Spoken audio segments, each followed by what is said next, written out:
Hello friends, ये problem दिसंबर 2023 net paper की है। पार्ट बी का क्वेश्चन है। ये कॉम्प्लेक्स एनालिसिस का एक बहुत ही इंटरेस्टिंग क्वेश्चन है। इसको हम सॉल्व करेंगे with the help of argument principle. Argument principle क्या कहता है कि अगर h कोई मीरोमॉर्फिक फंक्शन है जो कि c पर ना तो कोई ज़ीरो रखता है ना ही कोई पोल रखता है, तो इस इंटीग्रल की जो वैल्यू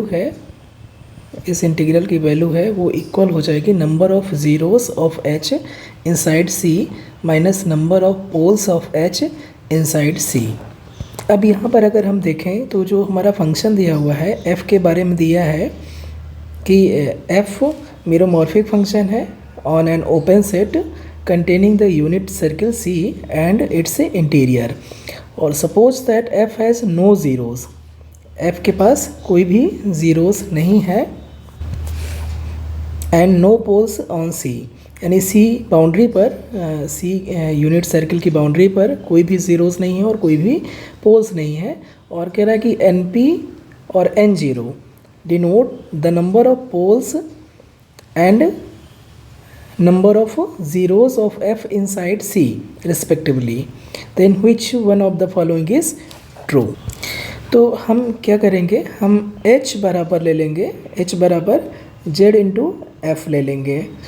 तो z इंटू एफ लेंगे तो यहाँ पर जो हम देख रहे हैं कि z equal to zero, h का एक ज़ीरो हो जाएगा। तो जो नंबर ऑफ़ ज़ीरोज़ हैं वो क्या हो जाएंगे, नंबर ऑफ़ ज़ीरोज़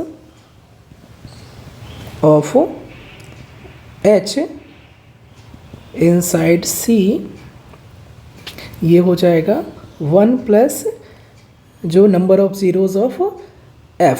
तो number of zeros of f क्या है, ये n0 है, तो total number of zeros of h 1 plus n0 हो जाएगा। और number of poles of h inside c, ये कितना हो जाएगा, चूँकि एक एनालिटिक फंक्शन से मल्टीप्लाई कर रहे हैं तो जो पोल्स रहेंगे वो एज इट इज़ ही रहेंगे। तो इससे हमें क्या मिल जाएगा, जो नंबर ऑफ़ पोल्स है वो number of poles of f रहेंगे, वो चेंज नहीं होगा। तो ये हो जाएगा आपका np।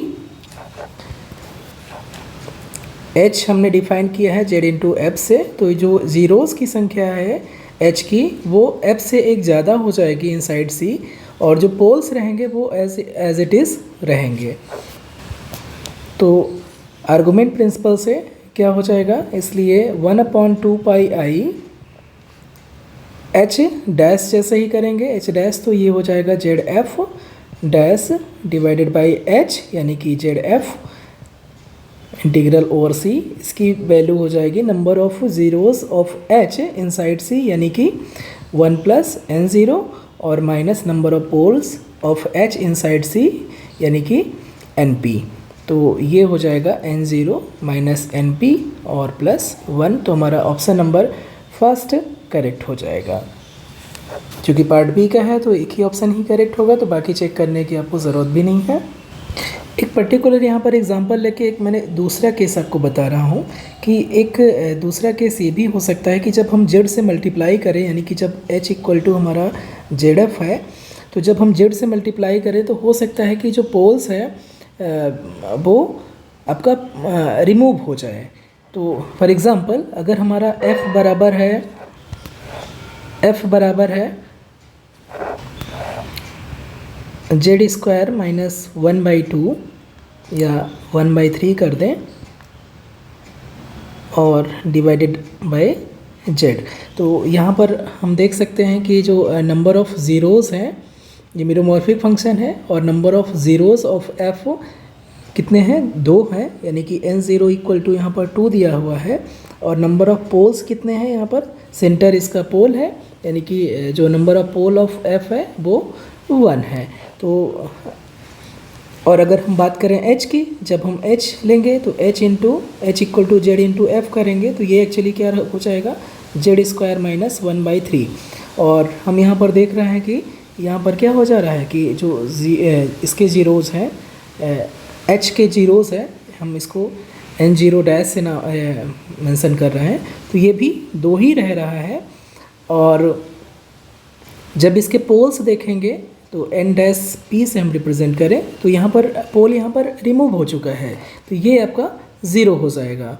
तो यहाँ पर जब आर्गुमेंट प्रिंसिपल लगाएंगे तो number of zeros minus number of poles जब हम यूज़ करेंगे तो ये कितना हो जाएगा, 2 माइनस 0 यानी कि 2 हो जाएगा, ठीक है, H के लिए। और अगर हम F के लिए यूज़ करते, F के लिए आर्गुमेंट प्रिंसिपल यानी कि इसकी वैल्यू निकालते, इस particular F equal to Z² minus 1/3 upon Z, इसके लिए अगर हम आर्गुमेंट प्रिंसिपल की वैल्यू यहाँ से निकालते हैं इस इंटीग्रल की, F डैश और F dz, तो ये क्या हो जाता है, नंबर ऑफ ज़ीरोज़ 2 है और माइनस नंबर ऑफ पोल यानी कि 1 है, यानी कि ये वैल्यू 1 हो जाती। तो यहाँ पर जो हमारा रिज़ल्ट आया है वो क्या हो रहा है कि जो F के ज़ीरोज़ हैं और पोल हैं उनका जो डिफरेंस है ज़ीरोज़ माइनस पोल, उसमें 1 और ऐड हो रहा है जब हम Z से मल्टीप्लाई कर रहे हैं फंक्शन में। तो यही हो रहा है यहाँ पर कि अगर हम H इक्वल टू ZF कर दे रहे हैं तो उस केस में नंबर ऑफ़ ज़ीरोज़ क्या हो गया, यहाँ पर 2 हो जाएगा और नंबर ऑफ़ पोल्स यहाँ पर 0 हो जाएगा। तो उस केस में जब हम आर्गुमेंट प्रिंसिपल लगाएंगे H इक्वल टू ZF के लिए, तब ये 2 माइनस 0 यानी कि 2 हो जाएगा और ये 1 से एक एक्स्ट्रा है। तो हमारा ये फर्स्ट ऑप्शन इस केस में भी करेक्ट हो जाएगा। और चाहे तो यहाँ पर ऐसे करते हैं, मान लीजिए कि आपने क्रॉस नहीं किया है, Z into Z² minus 1/3 upon आपका Z है, तो हम देख सकते हैं कि यहाँ पर 0 या Z इक्वल टू 0 इसका रूट हो जाएगा और Z equal two plus minus √3 यानी कि जो N0 डैश है तो वो कितना हो जाएगा, 3 हो जाएगा। और जो पोल्स है वो एक्चुअली में अगर हम इसको ये Z को कैंसिल ना करें तो हमें ये पोल आपका कहाँ पर मिलेगा, सेंटर पे मिलेगा। तो और एक ही पॉइंट है, तो उस केस के लिए NP डैश की वैल्यू आपका 1 हो जाएगी। और इस केस के लिए भी जब डिफरेंस निकालेंगे तो 3 माइनस 1 इक्वल टू 2 ही आएगा। तो आपका चाहे Z से आपका जो पोल जिसकी वजह से आ रहा है, जब Z से मल्टीप्लाई करेंगे अगर वो कैंसिल भी हो जा रहा है तब भी आपका आंसर चेंज नहीं होगा, हमारा ऑप्शन 1 ही हमेशा करेक्ट होगा। ये मैं बताना चाह रहा था, होपफुली आप समझ गए होंगे। Thank you so much.